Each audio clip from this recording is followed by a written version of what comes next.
Om Shanti. So, welcome all of you to the Values for Life series special events. And as always, before we begin, we'll spend a minute in silence to invoke the presence of the Supreme.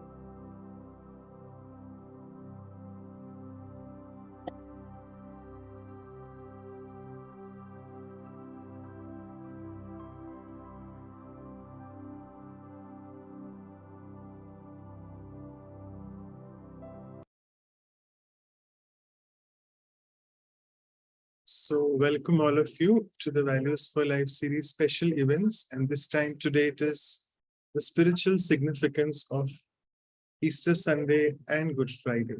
And we are highly privileged to have with us Sister Luciana all the way from Brazil. Thank you so much, Sister, for joining. And let me just tell you one thing, that we actually have covered many Hindu festivals, we must say. But for some reason, we have not even covered Christmas as yet. So this December, we'll probably do that. And we've also covered the spiritual significance of Eid, the one celebrated by the Muslims all over the world. So here we are. We have this very beautiful Easter Sunday, followed before that we have 2 days. Actually, it's happening the next week, the coming week. But for some reason, we were not able to do it on that day because people really want to be away from home in that holiday mood. So this is the best to catch people and do it 1 week prior. And as all of us know, Sister Luciana has been with us many times now. She's not an alien to these series, but let me just give a background again about her. So she has been the national coordinator for the Brahma Kumaris in Brazil since 1979, more than 40 years now. And by profession, actually, she's a sociologist. And she has actually been on the international projects, which we have done 3 in connection with the United Nations. All of you are aware of them.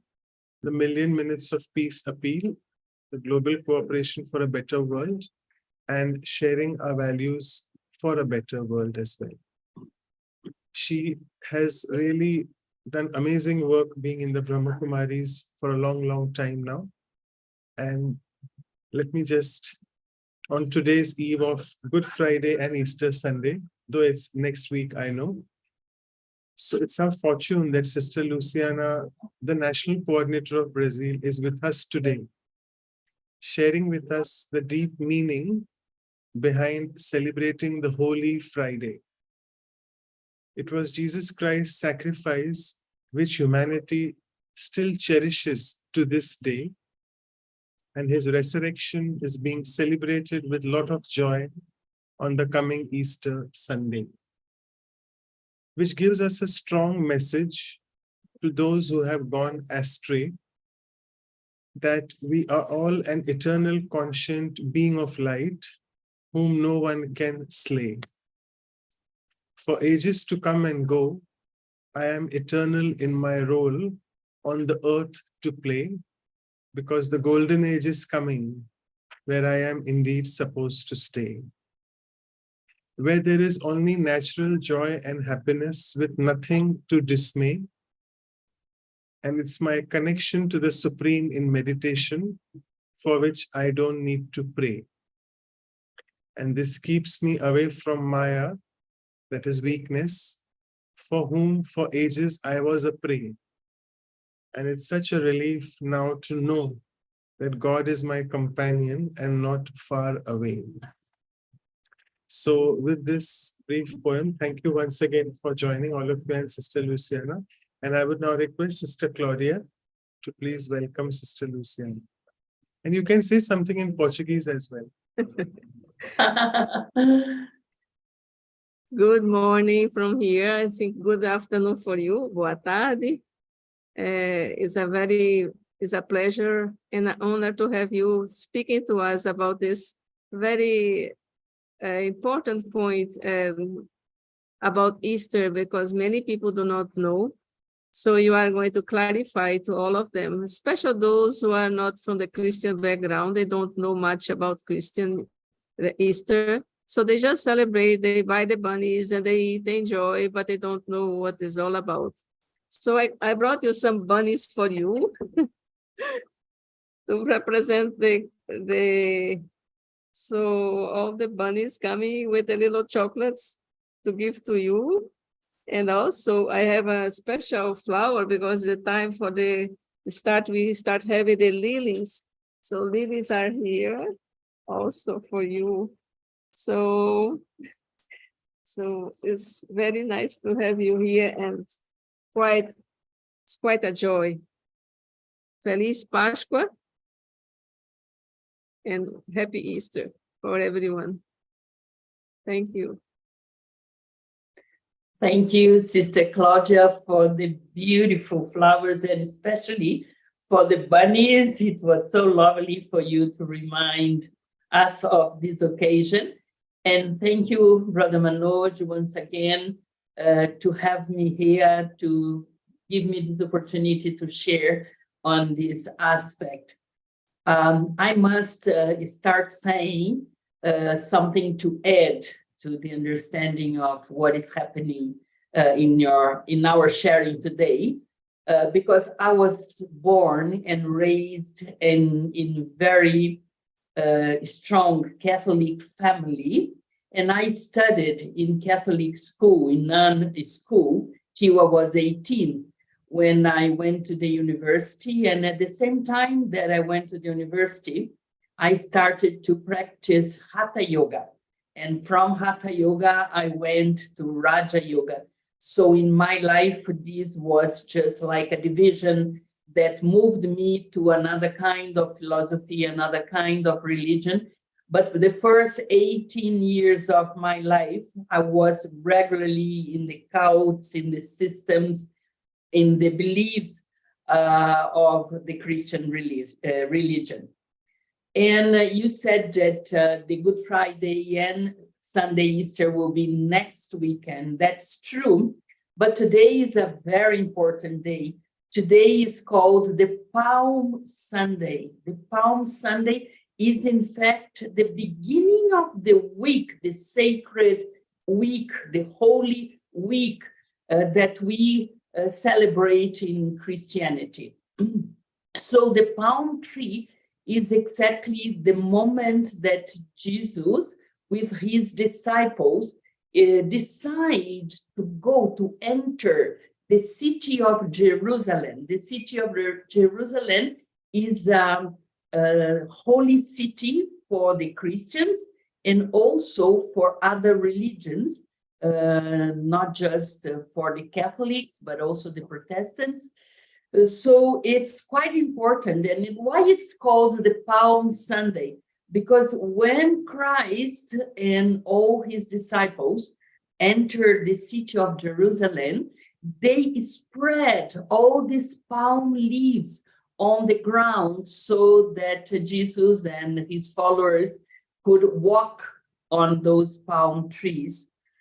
And I think that it's quite important for us to remember some of the aspects, the important aspects related to Christ, because then it gives us the appropriate meaning, the right meaning for us to understand about the Good Friday and Easter. We have to remember that Christ came, the soul of Jesus, in fact, came from a Jewish background. So it was in that region of the world that he was born. And at the age of 30, he had the ceremony of his baptism. And baptism is quite important in the Christian religion. But in that specific situation of Jesus, when he was baptized, a phenomenon very important happened. That it was the moment that the pure soul of Christ entered the body of Jesus. So from that moment on, the soul of Christ has taken over the body of Jesus. And we know very little about this, the life of Jesus in his first 30 years. Many say even that he went to India, he had his pilgrimage in India, and he went to other parts of the world, but we don't know what really happened to Jesus from the year that he was born till the age of 30 years old. And after this phenomenon of his baptism and the entering of the soul of Christ, in just 3 years, from 30 years old to 33 years old, he created the biggest religion on earth. Imagine that more than 31% of the whole world population is Christian. Next religion would be Islam with 24.9%. So in 3 years, he did all his work, he gave all his teachings, and he established the most powerful religion on earth. So one thing that it's quite important for us to understand is that the basic values or philosophy of the Christian religion has a great appeal, because the most important word in the Christian religion is love. And I think that that made all this attraction that around the world people have for Christianity. Because in two ways, he positioned the love that he wanted us as his followers to experience. First, it was the meaning of brotherhood and sisterhood. So he said that we had to love each other as we love ourselves and as God loves each other. And he gave a lot of emphasis that this love would make us equal, would make us similar one to the other. So his message of one religion, one human family, one faith, especially in the sense of not having prejudice in terms of religion, faith, and beliefs, all of that is quite important. He was very open to all the other religions. And the second meaning of his love, it was that we had to experience God's love and treat others the same way that God treats us. So this implies a lot of compassion. Compassion for not judging others, for accepting others as they are. And one thing that we must understand, especially at that moment in time when Christ was doing his work around that area that now it's called the Palestine, but at the other, before it was just the Judea, it was the old name. But it was that the Romans from Rome were having his colony in that area of the world. In fact, the Jews were colonized by the Roman. And it was a time that the Roman would put a lot of taxes, very high taxes, on the top of the people, the simple people of that area. And there was a lot of corruption and bribery going on, you know. The Romans are known for having been colonizers that didn't have much compassion and empathy and care for the people that they colonized. So when Christ started to bring this message of love, of respect, of compassion, of connecting with one God, because Christianity has a monotheist religion. It's not the faith on omnipresence, but it's the faith in one God, different from the human soul. So when there was this appeal that Christ started to bring to the population, they really crowded around Christ. Also because Christ not just had a very gentle temper, and he was very respectful towards everyone, but there were two other factors that made him so popular.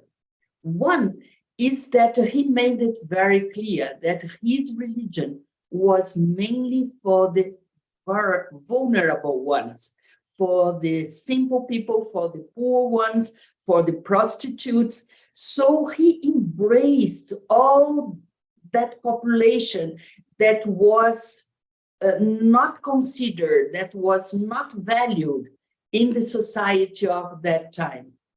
And there was another aspect that Jesus Christ is very famous for, is that he produced many, many miracles. He created food from nothing. He cured many very sick people. And he even brought to life again people who have died. So he became very famous in all that region because he was curing people, he was giving them food, and he was creating all those miracles that gave him all this attraction in terms of people coming to him. So this week from Palm Sunday, which is today, till next Sunday, which is Easter, this is part of a bigger period called the Lent. The Lent is 40 days from Carnival till the Palm Sunday, till today. And these 40 days are marked according to the calendar, according to the full moon. So the Easter Sunday is in fact the first Sunday of the full moon of the spring in the North Hemisphere. So for us in the South Hemisphere would be the first full moon of the autumn. But for the Northern Hemisphere, where Claudia is with Manojis and many others, it's the full moon of the spring. And so this has quite a lot of significance because it's a time for the crops. It's a time for the rabbits in the northern part of Europe, for instance, and in other parts of the world. They would be reproducing and they would be running around in the bushes and on the fields around that area.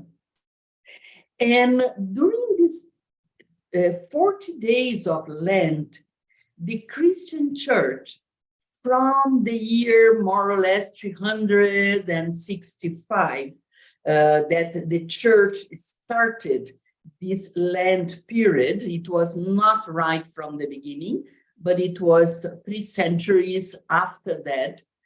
The church declares that every Christian has to practice 3 main things, 3 main practices during these 40 days. The first principle is that it's a time of introspection It's a time of study of the Bible. It's a time for reflection and a time for silence.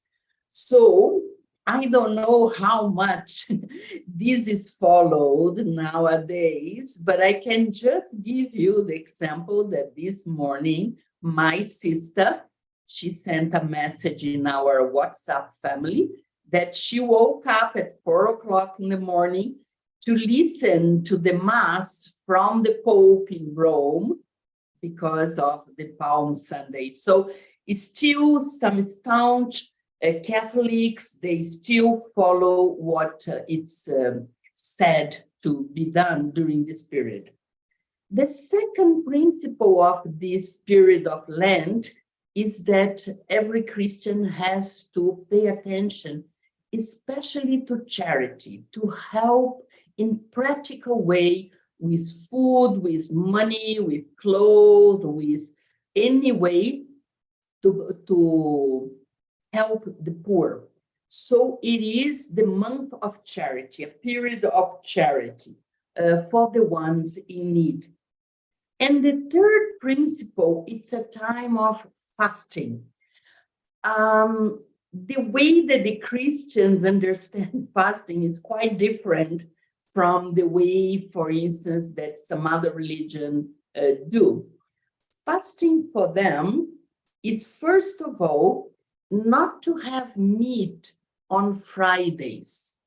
They can have meat on other days of the week, but not on Friday. And for instance, in the Hindu religion, we avoid to eat meat because we understand that the cow is a sacred being. The cow is an animal, has feelings, has consciousness. So we are not producing any violence. It's an attitude of non-violence and compassion. But the Christians have a very different approach of fasting and not eating meat. They consider that meat is the highest type of food. So not to eat the best food, the highest food, is a sign of renunciation, is a sign of sacrifice. So it's not so much because of not producing non-violence, but it's more of having a kind of sacrifice of not fulfilling the desires of your sense organs, let us say. And it's very interesting because they also include in the fasting that the person who wants to do some special effort, they can fast of sweets during these 40 days. I'm not going to eat any sweets. And nowadays they included a very interesting fasting, which is the fasting of the social media. So some Christians, they promise that during these 40 days, they are not going to go into the social media or anything that they like. They are going to restrain themselves from doing whatever they like. So as a sign of simplicity as well, because we know that the food of meat is quite expensive and, normally, especially in this part of the world, it's quite used for majority of families and so on. So according to this period of 40 days, when they had to do all this effort and this penance and so on,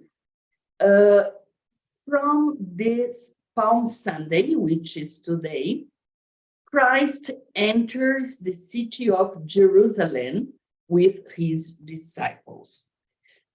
It's known that there were 12 main disciples.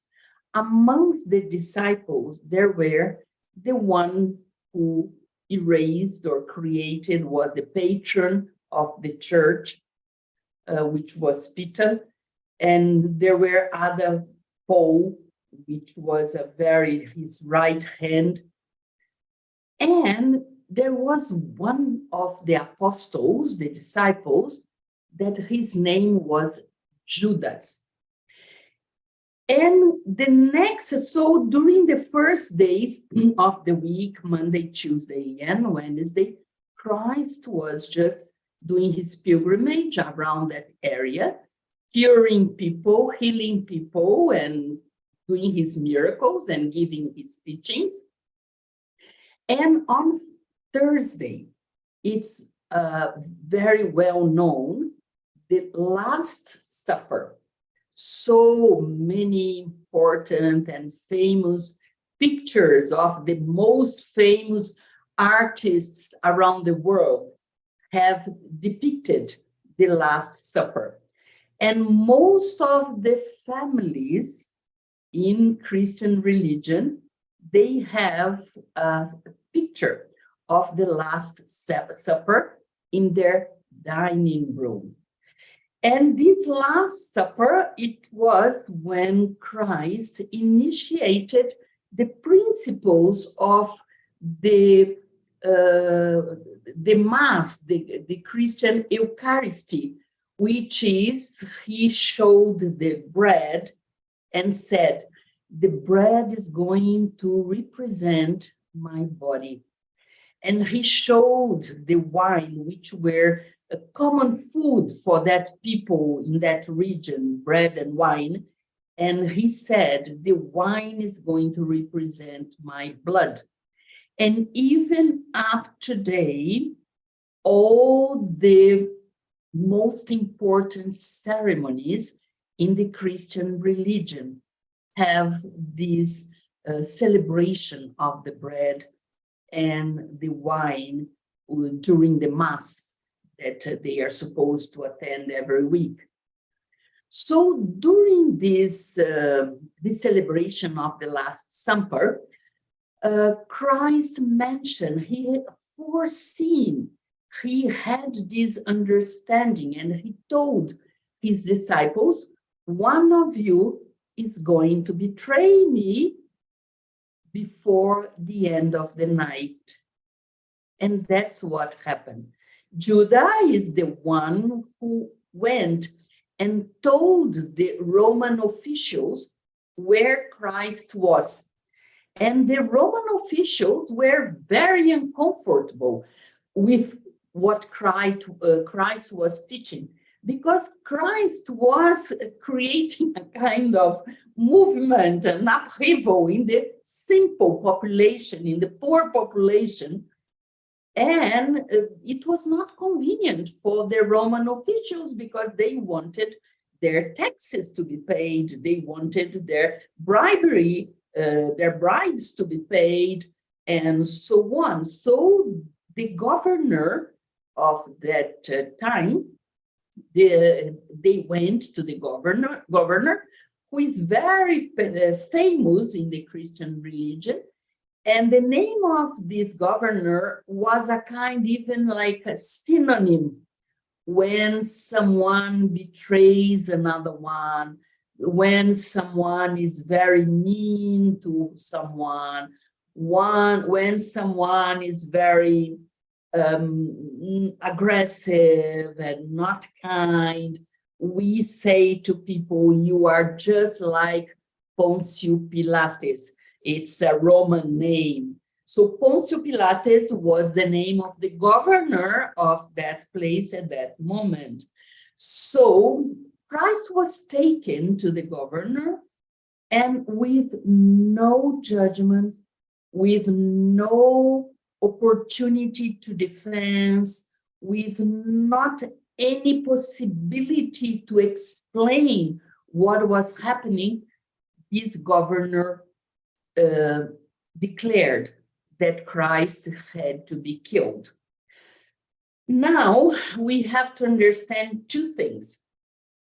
The Easter, the Christian Easter, happens exactly on the same time as the Jewish Easter, but for very different reasons. the Jewish Easter is celebrated because the Jews, they could move away from Egypt, where they were treated as slaves. So nothing to do with this, the understanding of the Christian Easter. Two very different celebrations. And the celebration of the Jewish Easter happens on Saturday, and the Christian Easter on Sunday. And on Saturday is the sacred day for the Jews. And on their sacred day, they cannot work, they cannot do any heavy exercise, they cannot eat during the day, they cannot do anything. So the governor, Pontius Pilatus, had to finish with Christ before the Saturday, because it couldn't go on Saturday, because it would create problem. It would create upheaval on their celebration of Pesach, which is the Easter, the Jewish Easter.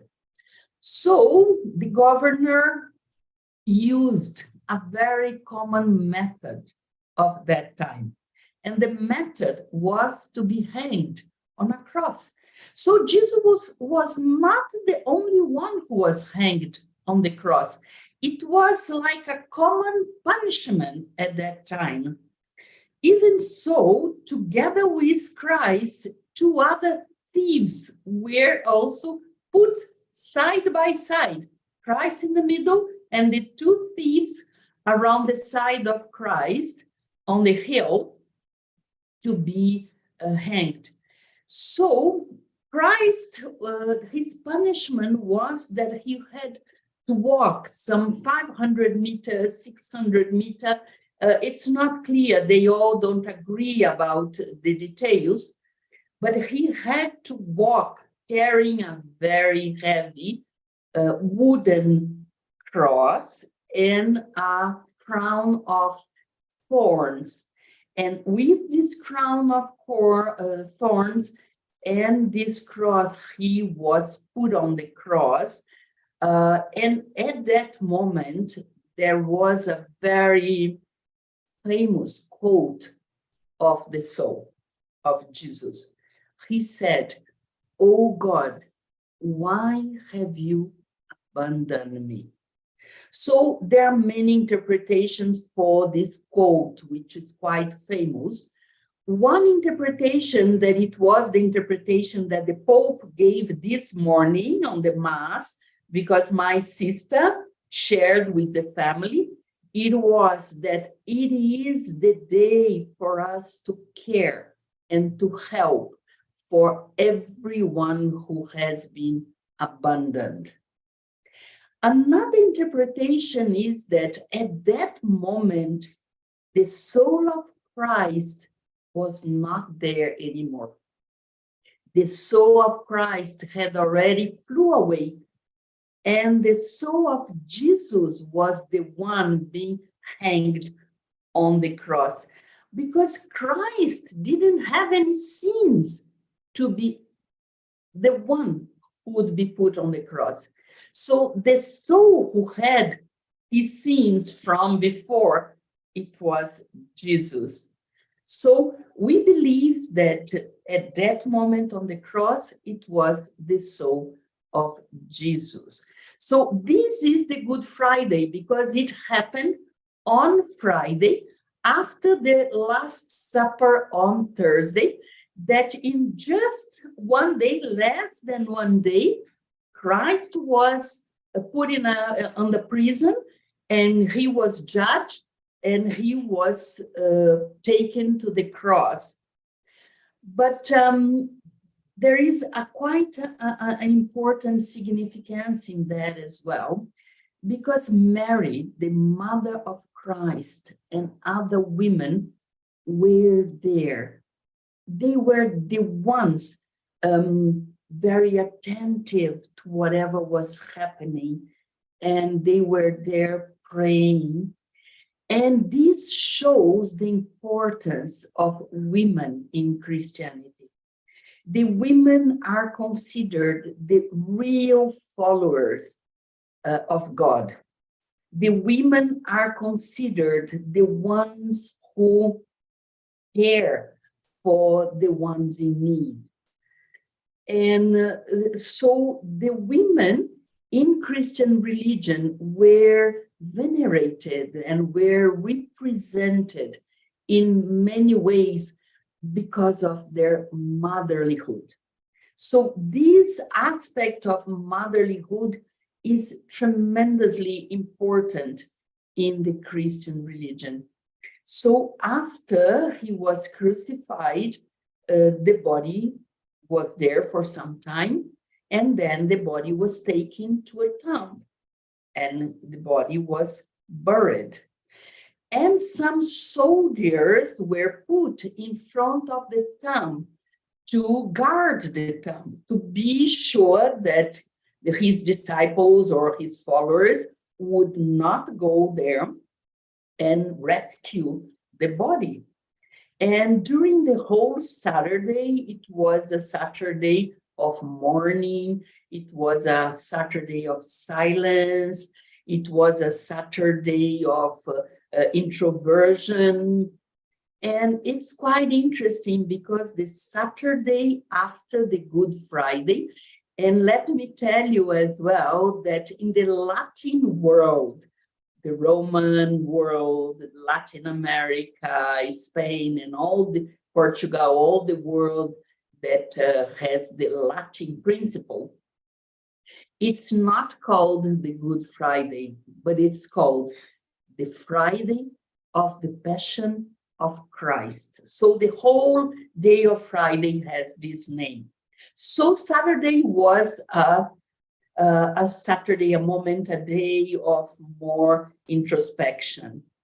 And on Sunday, Mary Magdalene was a very close friend of Christ. And there are many stories with Mary Magdalene. Some even say that Christ had a relationship with her. We don't know. I mean, I don't know details. But she was a prostitute. And she was extremely devoted to the teachings of Christ.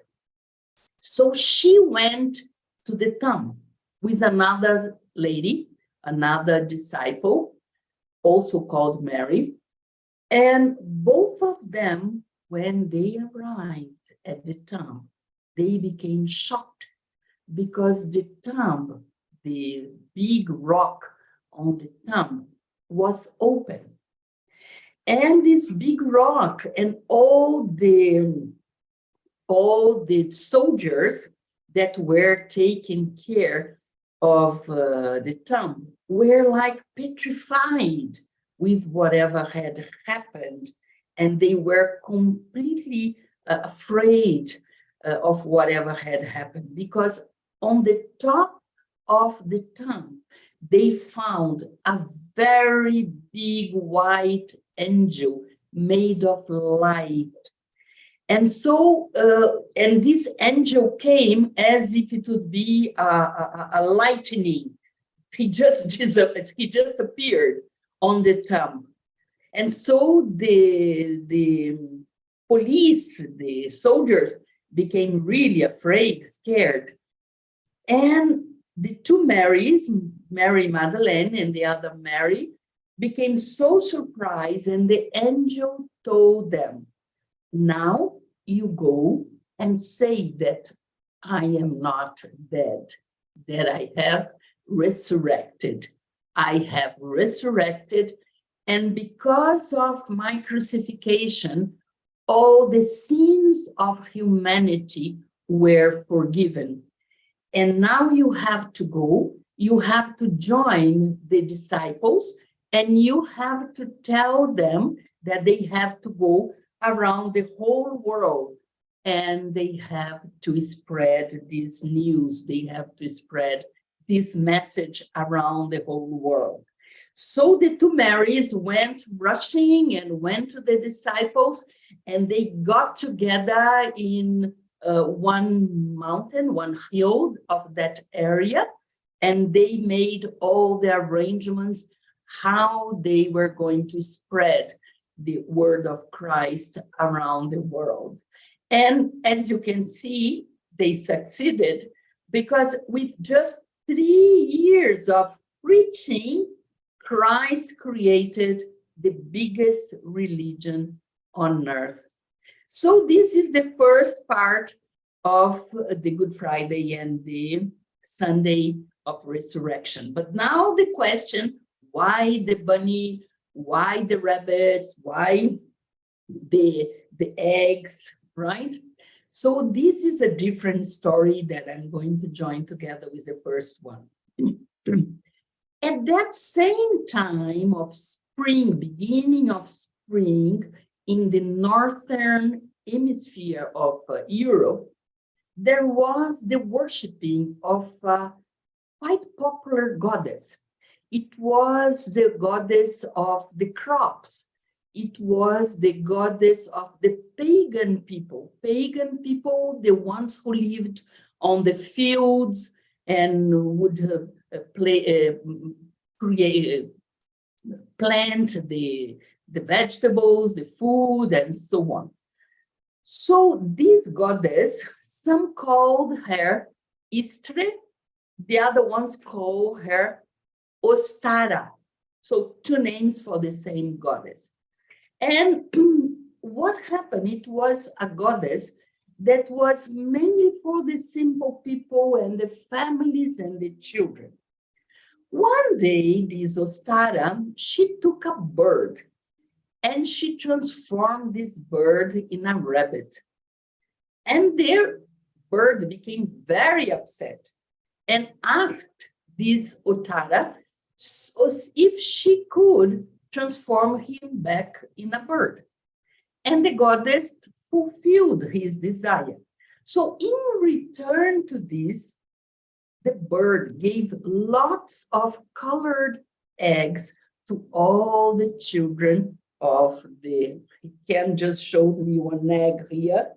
So these colored eggs that they have, they give as gifts to people. So all the children got their colored eggs. I must say that these colored eggs were not just used in Northern Europe, especially the people from Germany, the people from Slavs, and other cultures in Northern Europe. The Chinese used to have these eggs. The Persians used to have these eggs and other cultures. So from that time, it was connected. The Christian church appropriated this pagan cult to make the Sunday Easter more popular, so that the Sunday Easter could have kind of celebration and could be a day of festivity in Christianity, because the Sunday Easter is the most important day in the whole Christian calendar. It's even more important than Christmas. So to have this air of festivity, the Christian church appropriated this system that already existed in some parts of the world to give the eggs as gifts. But it's interesting to say that in some parts of the world, the rabbit is considered sacred because he is the sign of fertility. And you must know a little bit about the history that when Christian religion started, one of its mission was to create as many Christians as possible. So they used to incentivize the families to have many children.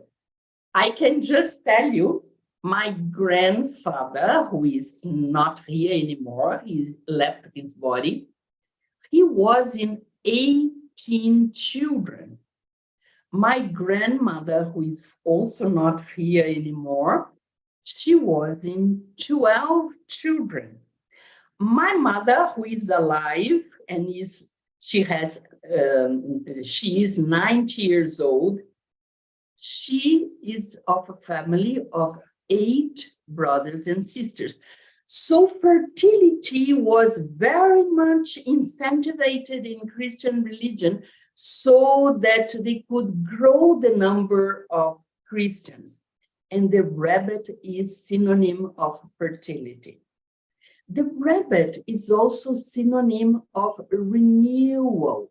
So all the renovation that we aim in life, in our transformation, the rabbit is symbol of that. But there is one quite interesting fact, is that in the mythological arena, they say that the reproduction of the rabbit is not through sexual means.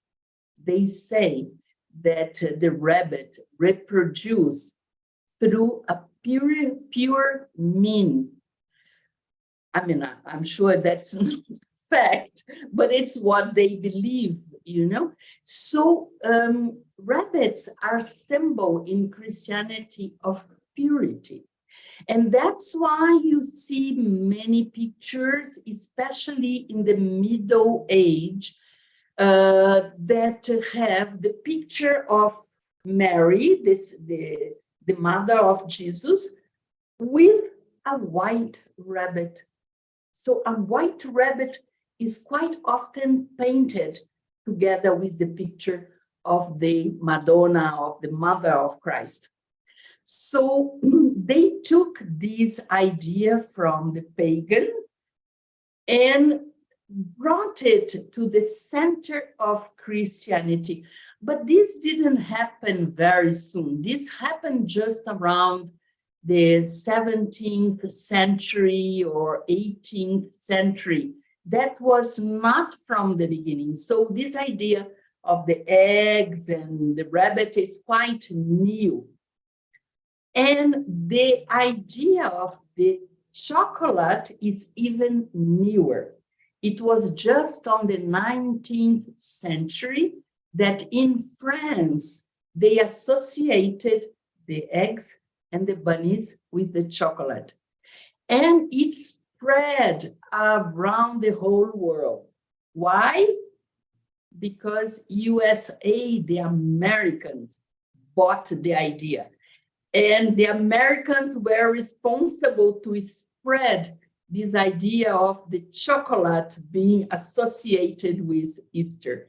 So it's a mixture of facts and situations that make us to understand this. So I just want to mention some of the main values that we see in the example of the life of Christ, which is quite important. One, I already mentioned, Christianity is symbol of love. The second is that Christianity gives a lot of importance to humility, because Christ had an attitude of humility and of tolerance of all the things that he was facing when he was betrayed and then crucified and all of that. So a real Christian is someone who has these values of love, tolerance, and humility in his life. Another aspect that is quite important, and it's the first commandment in the Christian religion, is that you are going to love God above every other thing. So we are taught we are inspired to love God above to any other human being, to any other facility, to any other thing in the world. I don't know how much the Christians really practice this nowadays, but this is the first commandment of Christianity. I think that I mentioned everything that I have prepared to show you, and I don't know if you have any question or any clarification that I might be able to share. Of course, I'm not an expert in Christianity, but I've been raised in this atmosphere, and we have been practicing receiving our eggs, chocolate eggs, every Easter. So it's a very dear custom for all of us from childhood. And the habit is that our parents would go and hide the egg in our house or in the garden of the house. And from the morning, we would wake up very early, very excited to go and get the eggs. So we would search around the house and the garden to find our eggs. So this is the system that we have here in Brazil, and I imagine in other parts of the world as well. So thank you so much, Sister Luciana. Actually, you have amazingly touched upon the spiritual aspect of it with a lot of values, that how Jesus was an embodiment of so many values which you mentioned, particularly love and humility. I had two questions. One question is about, many people mention about Mary. You also mentioned Mother Mary and Jesus a lot. What about the father, Joseph? He's not there in the picture anymore. Yeah, Mary is much more important or loved in the Christian religion, but the father also is a saint. It's a saint in the Christian religion, and there are many devotees of this saint, especially because José, his name Joseph, he was a carpenter and a very simple profession. So he is still beloved from many, especially the ones who have some simple profession, the art crafts, the ones who work with their hands. They have in Joseph the symbol, and many followers. He has his day on the church and so on. But Mary, she became so important because he is the symbol of the role of women in Christianity. And the fact that the Christians believe that she had a pure birth. So she was conceived by the Holy Spirit and not by Joseph. So they believe that Jesus was the creation of Mary and the Holy Spirit.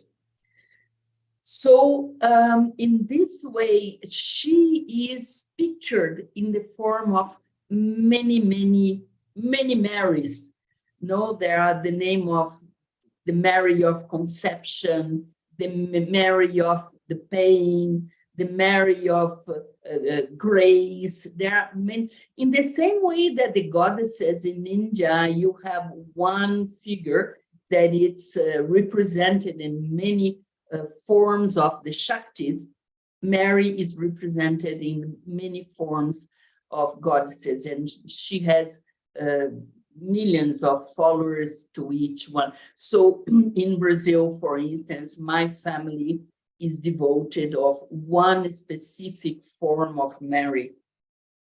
The Mary that my family follows and is a devoted of is the Mary that a statue was found in a river in Brazil. And this statue of a lady of black color was, has a whole story, which is not the case now. And she's adored as the representation of Mary in a black body. And my family is a devoted of this form of Mary, even when I was 7 years old. And I became very, very sick, highly sick, almost impossible to come back to life, let us say. And my mother, with whole intention, she prayed for this goddess. And for more than 30 days, I was unconscious. And my mother does believe that I was saved because of this goddess. So she made me like this goddess as my patron. So there are these many forms of the goddess. Yes, and no one knew that you would become a Brahma Kumari and a goddess in action. So, and last question, actually, you said a lot about Easter being more significant than the Christmas itself. Many Christians, I'm sure, would not be knowing this. And so the thing is about chocolate eggs. It's not about those eggs. Normally, people, do they eat the normal eggs on that day also? No. No. Christians, Not the they chocolate eat ones. eggs. Christians eat No. eggs in their diet. That's not a fact. They are not prevented to eat eggs. But on the Easter day, and why Easter is more important, it's not because of the chocolate eggs or because of the bunny. Easter is the most important day because of the resurrection of Christ. And it is the resurrection of Christ that it's the central point of the Christian faith. Someone who doesn't believe in the resurrection of Christ cannot be called a Christian.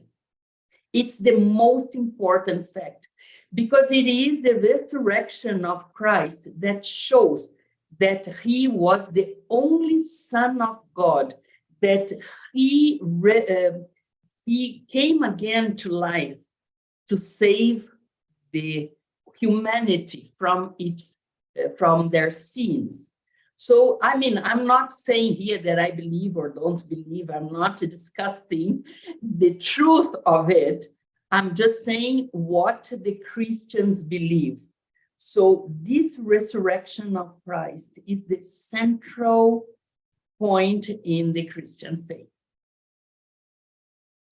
Thank you so much. And I would now request Sister Anu to please propose the vote of thanks. Over to you. Thank you. Thank you, Brother Manoj. Thank you, Sister Luciana. Maybe Sister Claudia would be better to give the vote of thanks. But of course, on behalf of everyone, I would really like to thank you for so much detail and understanding of this very beautiful festival. We enjoy the chocolate eggs. We hide in the center every Easter and we hunt, not only the little ones. So it's a fun festival for us, but it was really amazing to understand it all more. And I think I will request Sister Claudia to add.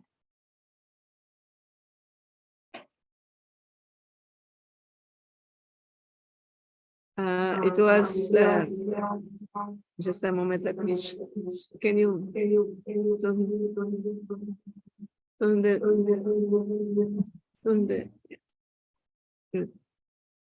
It was so nice to hear you speaking because even myself, many points I did not know. I learned today, even being a Christian. And so it was amazing, very enlightening. I think you really show us all the details and teach us so many things today. And everyone can enjoy from this, your talk today, no matter if they are religion or no religion, but it was very enlightened to speak. So thank you very much. It was wonderful. Thank you and happy Easter. Thank you Feliz so much. Pascua. Thank you. So before we go into the closing meditation, I would just take a few minutes to share about our upcoming programs. So as all of us attended Brother Eric and Sister Gayatri's talk on open-mindedness. It was a beautiful dialogue. So we are following this with the next workshop, and we'll be having for the first time with us Sister Valerian from Switzerland, another very senior Raj Yogi, and we'll be listening to what she has to say on this value. We have 2 silent retreats pending. So for this month and the last month as well. So the next weekend is on abundance, because that was the value for the last month. And after this, we have punctuality. So usually an open-minded person also is punctual. So we have with us Sister Jenna, who will be joining on the next weekend after that, 15th April. That's the next value for the episode. And I wanted to just give a glance of this elegant calendar, which we have, Sister Kosha, thanks to her. So I wanted to show that we are having 2 silence retreats, as you can see in this, one on 9th and one on 23rd. 23rd is the silence retreat on being ever ready, because it closely links to the value of punctuality, as the Supreme Being tells us to be ever ready in our effort, and also be ever ready all the time. Be ready for everything, whatever is happening, so that we are all complete and perfect. So punctuality followed by ever ready. And finally, April is a month where we are having 3 Saturdays alternating with each other. So the last one would be on clarity. That's the value. We have Asha Didi in conversation with Brother Charlie. So it will be on a Sunday. We'll be announcing that soon later. And all of you yesterday also were asking, there were quite a few new souls. So please, if you want to be a part of the series and the workshops, please mention your WhatsApp numbers in the chat box, either to Sister Anu or to Sister Vidhi. And also share your emails with us. We'll be sending you all the materials as well, whatever we cover in the workshops. And these are our websites. You can find all the episodes on the YouTube channel of Vihasa India and Brahma Kumaris Vancouver as well. And the episodes playlist, that's the link which is mentioned, /playlist/English. That's before omshanti.tk.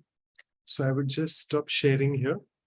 And I think, as always, we have this request to have a photograph. So Sister Anu, if you can quickly do that, and then we'll go into the meditation. Thank you. Yeah, sure. So everyone loves to have the photograph, and we don't want to miss it with Sister Luciana. So everyone, please switch on your video if you like to be in the video. So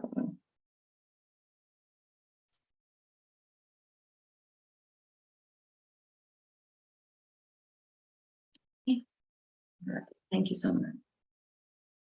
So now we'll request Sister Luciana to take us in the closing meditation. Over to you. Thanks. Om Shanti, so we can now experience some of the beautiful values that this time of the year inspire us. Paying attention to our breath, which brings more concentration, which brings attention to ourselves. So this gentle movement of breathing in and breathing out, and being aware of our body very comfortably seated and ready to experience the magic of our soul. Inside of our body, this spark of light that is seated on the center of our forehead, in between our eyebrows. It's our living energy, the energy that gives life to all our organs, to each cell of the body. So we focus our attention on this experience of who am I? Who am I? I am the soul. I am the living being. I am the energy that thinks, that feels, that creates all the movement in my life. I am this subtle being. As I feel myself light and luminous, I start to feel a lot of peace. As soon as I become aware of my soul, I experience peace, because peace is my original self, is my original quality. So I am peace. And I not just experience peace, but I share this peace with the world. As I am experiencing peace, all the other qualities of the soul, like love, like joy, like strength, are also experienced. Because in the awareness of who am I, all the qualities are emerged. And when I am in this pure state of mind, it's so easy to connect with the supreme energy, supreme light, the one who radiates the light of benevolence, rays of pure love, rays of tolerance, rays of humility, rays of patience, rays of all the qualities that I need in my life to perform all my activities. I am in the company of this supreme light.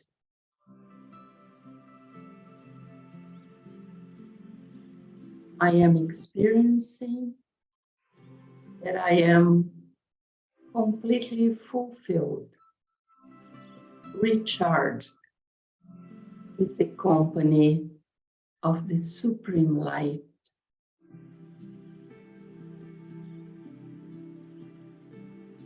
And like a living lighthouse, I spread this light around me. And I create such a powerful atmosphere around me so that my whole family, my whole house is full of light and power. And my aim is also to benefit the whole world. So I radiate this light to the whole world, as if I am embracing the whole planet with this light. So we now silent for some moments, experiencing the main qualities, the main values of today's talk, which are love, humility, tolerance, and compassion.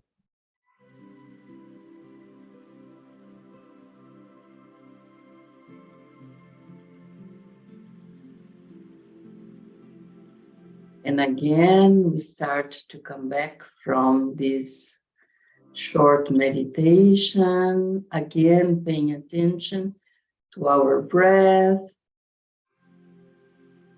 feeling our hands, our feet, and from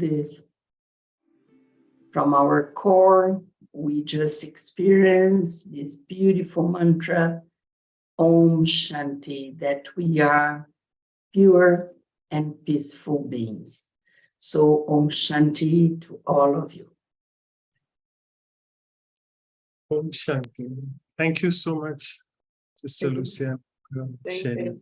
you. Thank you. Thank you. Luciana, thank you, everyone.